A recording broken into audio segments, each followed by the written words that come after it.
नाज़रीन, मैं इस वक्त मौजूद हूँ एक पब्लिक पार्क के बाहर और हमारी टीम और हम काफ़ी अरसे से इन कोशिशों में थे कि कोई ऐसा गैंग, कोई ऐसे लोग हमें मिल सकें जो कि इंसानी तिजारत के कारोबार में इन्वॉल्व हों। तो हमारी मेहनत रंग लाई और आज हमें कुछ ऐसे लोग मिल गए हैं जो कि इंसानी ख़रीदो फ़रोख्त में इन्वॉल्व हैं। यानी हमें कुछ ऐसे लोग मिले हैं जो कि औरतों की, खुसूसन औरतों को ख़रीदते और बेचते हैं यहीं मुल्क के अंदर भी, और इसके अलावा औरतों को पैसे का लालच दे के और रोज़गार का लालच दे के बैरून मुल्क भी इनको भिजवाया जाता है और वहाँ पे इनकी ख़रीदो फ़रोख्त होती है। तो अभी हमारी टीम अंदर है और हम कोशिश कर रहे हैं कि हम हिडन कैमरे से कुछ शूट करके आपको बता सकें और दिखा सकें कि किस तरीके से डीलिंग होती है। और हमारी एक फ़ीमेल टीम मेंबर भी हमारी टीम के साथ है जिसकी डीलिंग हम करवाएंगे कि इस लड़की को रोज़गार और ये माशी हालात से तंग है, तो ये बाहर जाना चाहती है, तो उसको बेचने का एक पूरा प्लान बनाया है हमने। और मैं अपनी टीम से लाइन अप रहूँगी फ़ोन के ज़रिए और मैं सुनूंगी कि उधर क्या बातें हो रही हैं, किस किस्म की हो रही हैं। तो मैं असल में मुझे आप लोगों से बात करनी थी। किससे बात करनी है मुझे ये बता दें।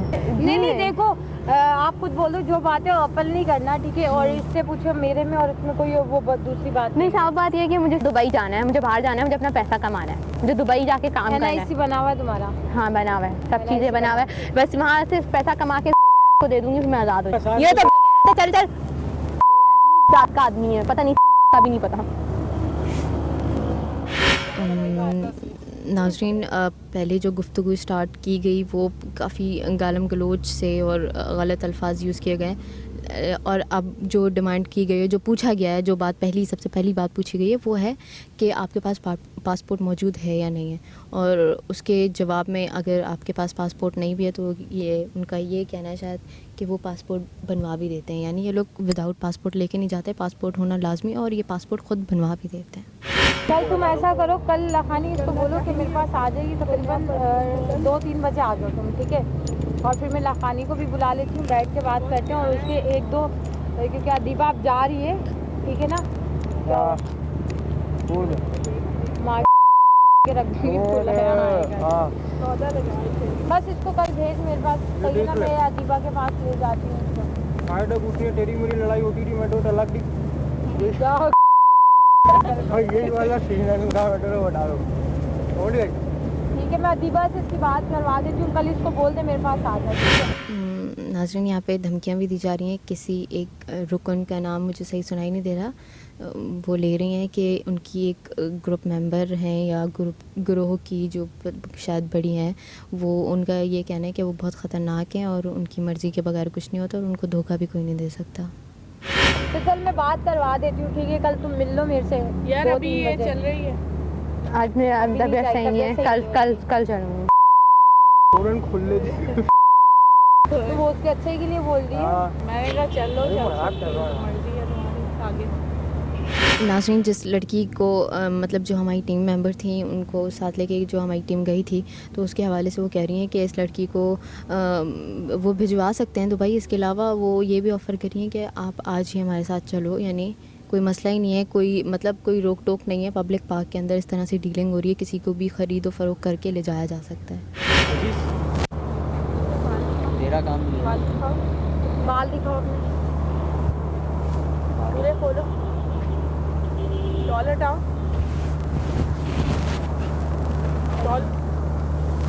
तूने बाल बेचने।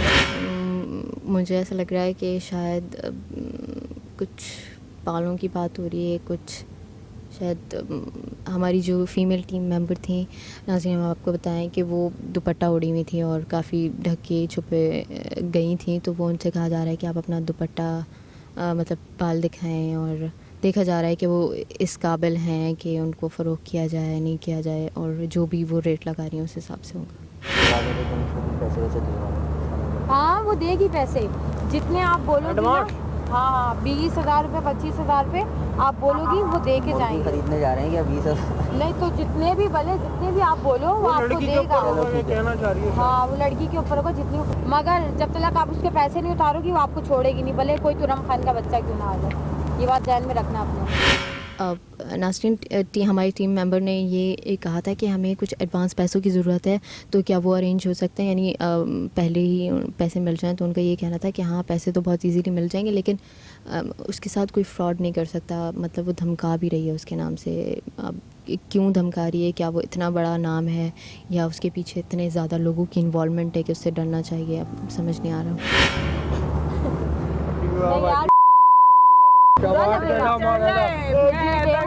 आगे बाटी बाटी नहीं बोलो। अब कुछ अजीब व गरीब सी बातें हो रही हैं जो कि शायद हम आपको ना सुनवा सकें, बताने के काबिल भी नहीं है। आप तो मिला ले। इतना गुस्सा क्यों कर? नाज़रीन, हमें एक ऐसी खातून मिली है जिनके बारे में कहा जाता है कि वो लोगों को दूसरे शहरों से बुलाती हैं रोज़गार के बहाने, और वो उनको रोज़गार की वजह से, रोज़गार दिलाने की वजह से इस शहर यानी कराची में बुलाती हैं और उनको रोज़गार फ़राहम करती हैं। कहने को तो वो रोज़गार है, आप पता नहीं किस किस्म का रोज़गार वो देती हैं, क्या काम करवाती हैं, और उनका मतलब बारे में यही मशहूर है कि ये बाकायदा ख़रीदती हैं उनके माँ बाप से बच्चों को, और यहाँ पे आके उनसे मेहनत मजदूरी भी करवाती हैं और दूसरे गलत काम भी कराती हैं। तो हम अंदर जाएंगे अपनी टीम के साथ, और हमने उनसे इस तरह से लिंक किया है, इस तरह से उनको लाइन अप किया है कि हमने उन्हें बताया कि हम लोग स्टूडेंट्स हैं और हम लोग रिसर्च कर रहे हैं बेसिकली इस टॉपिक पे, तो हम उनसे सिर्फ थोड़ी सी बात करना चाहते हैं। तो उन्हें नहीं पता कि हम उनकी हिडन कैमरा पे शूट भी कर लेंगे और उनसे थोड़ी सी बातें उगलवाएंगे। तो हम चलते हैं अंदर और देखते हैं कि असल हकीकत क्या है। अस्सलाम वालेकुम। वालेकुम सलाम। कैसी हैं आप? ठीक है। ठीक है जी। अच्छा, मैंने आपको बताया था कि थोड़ी सी हमने बातचीत करनी थी। रिसर्च कर रही हूँ ना मैं, स्टूडेंट हूँ, तो आप मुझे थोड़ी बातें बताइएगा, ठीक है? जी।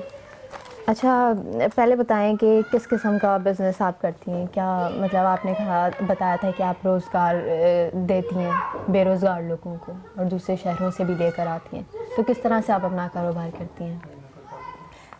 पहले तो हमने अपना नुमाइंदा रखा होता है जो मुख्तलिफ़ शहरों में, जैसे कराची हो गया, हैदराबाद हो गया, पंजाब हो गया, और छोटे छोटे इलाकों से जो गरीब लोग होते हैं वहाँ से उन लोगों को निकाला जाता है, फिर वो मेरे पास लेके आते हैं। अच्छा, तो यानी आपके जो एजेंट होते हैं वो ऐसे बेरोज़गार अफराद को ढूंढते हैं उन शहरों में और फिर वो यहाँ लेकर आते हैं कराची में रोज़गार। तो आप लोग कैसे पता लगा लेते हैं कि इस शख्स को रोज़गार की ज़रूरत है, और कैसे आप भरोसे में लेते हैं कि वो आपके बात मान के दूसरे शहर में आ जाए? इसी तरह लोगों से जान पहचान, सलाम दुआ करके हाल अहवाल पूछा जाता है, फिर उनसे बात की जाती है, तो फिर वो इस तरह वो मेरे पास लाते हैं। अच्छा, तो आपके पास कौन कौन लोग आते हैं? बच्चे आते हैं, बड़ी औरतें आती हैं, या आदमी आते हैं, लड़कियां लड़के आते हैं? किस एज ग्रुप? नहीं, तकरीबन सही उम्र के 16 से 17 साल की लड़कियां होती हैं। वहाँ जॉब ढूंढती हैं लेकिन उनको जॉब नहीं मिलती। अच्छा, तो यहाँ कराची में लाके आप किस किस्म की जॉब दिलवा देती हैं? क्या यहाँ हमारे कांटेक्ट होते हैं बाहर के मुल्क लोगों से। अच्छा, जो वहाँ हम कांटेक्ट करते हैं, पहले तो हम उनको पैसे देते हैं कि ताकि उनका थोड़ा बहुत रोज़गार घर का चले। अच्छा। तो उसके बाद जब हमारे पास वैकेंसी आती है, फिर कैटेगरी जो भी हो उनकी, कोई इलेक्ट्रिशियन होता है, कोई कारपेंटर होता है, कोई ब्यूटी पार्लर का काम जानता है, कोई रिसेप्शन का काम जानता है, तो उन्हें आप बाहर मुल्क भी भेजा उनके बाहर मुल्क बुझाए। तो उनके माँ बाप को पैसे दे के? जी हाँ। तो ये आप पैसे दे के जो ख़रीद रही हैं, बाकायदा ये ख़रीदो फरोख्त हो गई ना? तो नहीं, ख़रीदो फरोख्त नहीं हुई, फिर? ये कमीशन की बेस पे काम किया जाता है। अच्छा, तो आप कमीशन लेती हैं? जी हाँ। अच्छा, मुझे बताएं ना कि मतलब आप कह रही हैं कि यहाँ अपने अंदरूनी शहर भी लोग ऐसे होते होंगे जो काम करना चाहते होंगे, तो उनसे आप क्या करवाती हैं, क्या काम? आखिर तू चाहती क्या है? बार बार मेरे से पूछना क्या चाह रही है? तू क्या चाह रहा है? तू सामने क्या बैठा हुआ है? इधर आके बैठ ओए। और तेरे बैग में है क्या?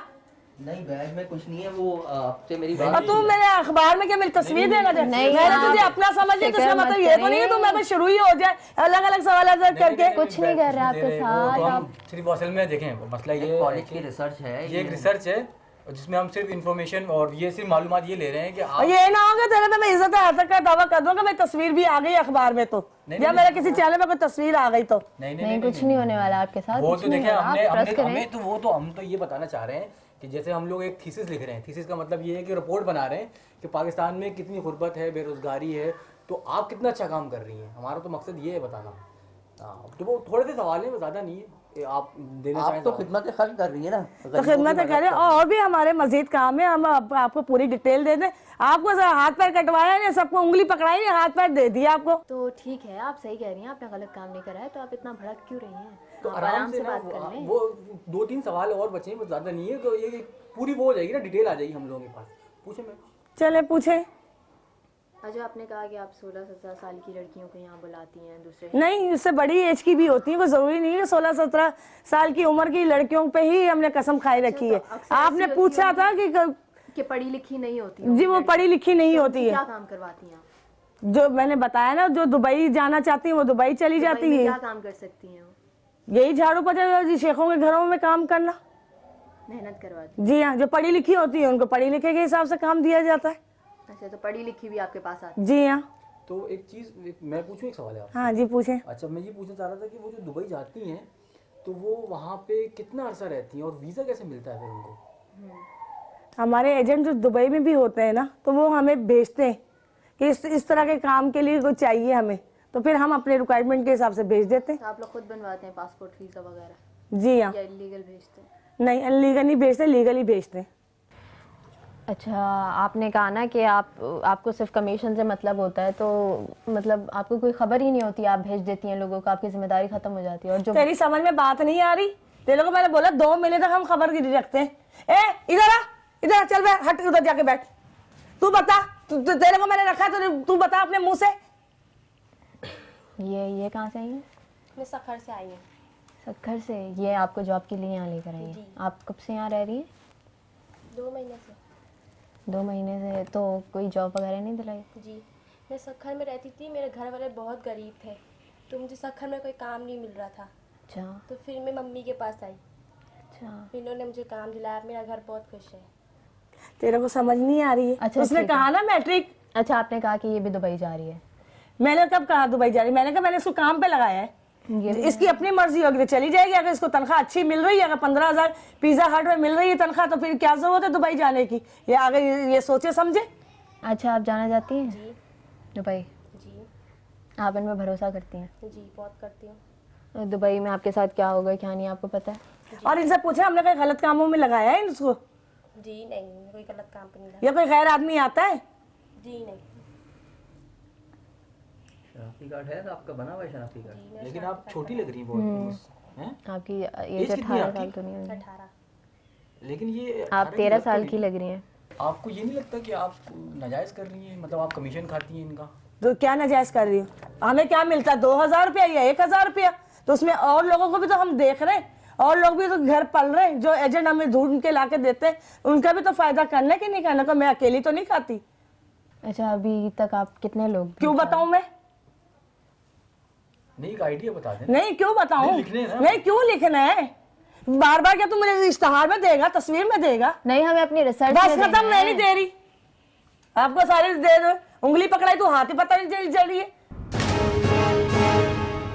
नाजरीन, आपने देखा कि हमारे मुल्क के नौजवान लड़के और लड़कियां वालिदैन की तंगदस्ती दूर करने के लिए अपना गांव, अपना माहौल, अपना मुल्क छोड़कर एक अपनी मासूमियत को कुर्बान कर कर एक ऐसे देश में जा बसते हैं जहां पे उन्हें अपने कपड़े लत्ते की कोई फ़िक्र नहीं होती, खाने पीने का कोई मसला नहीं होता, अलगर्ज कोई मसले मसाइल का सामना नहीं करना पड़ता। लेकिन कोई इनके दिल से पूछे, क्या उन्हें अपने वालिदैन, अपने बहन भाई, अपने प्यारों की याद नहीं आती? हमें अपने मुल्क में माशी सुधार लाने की ज़रूरत है, ताकि कोई भी लड़की अपने वालिदैन से अलग रहने पे मजबूर ना हो, जिस्म फरोशी पर मजबूर ना हो, और जो हमारे मुल्क के नौजवान हैं वो दिल बर्दाश्ता ना हो। पता नहीं हमारी हुकूमत को इन बेचारे लोगों पर कब तरस आएगा, ये हम नहीं जानते। इस हफ्ते के लिए बस इतना ही। आपको हमारा प्रोग्राम कैसा लगा आप हमें बता सकते हैं हमारे फेसबुक पेज पे, जिसका नाम है अवाम की आवाज़। इसके अलावा आप हमें मेल भी कर सकते हैं। हमारा मेलिंग एड्रेस है aka@sama.tv। अवाम की आवाज़ की टीम और महविश सिद्दीक को दीजिए इजाज़त। आवाज़ उठाइए, इनकलाब लाइए।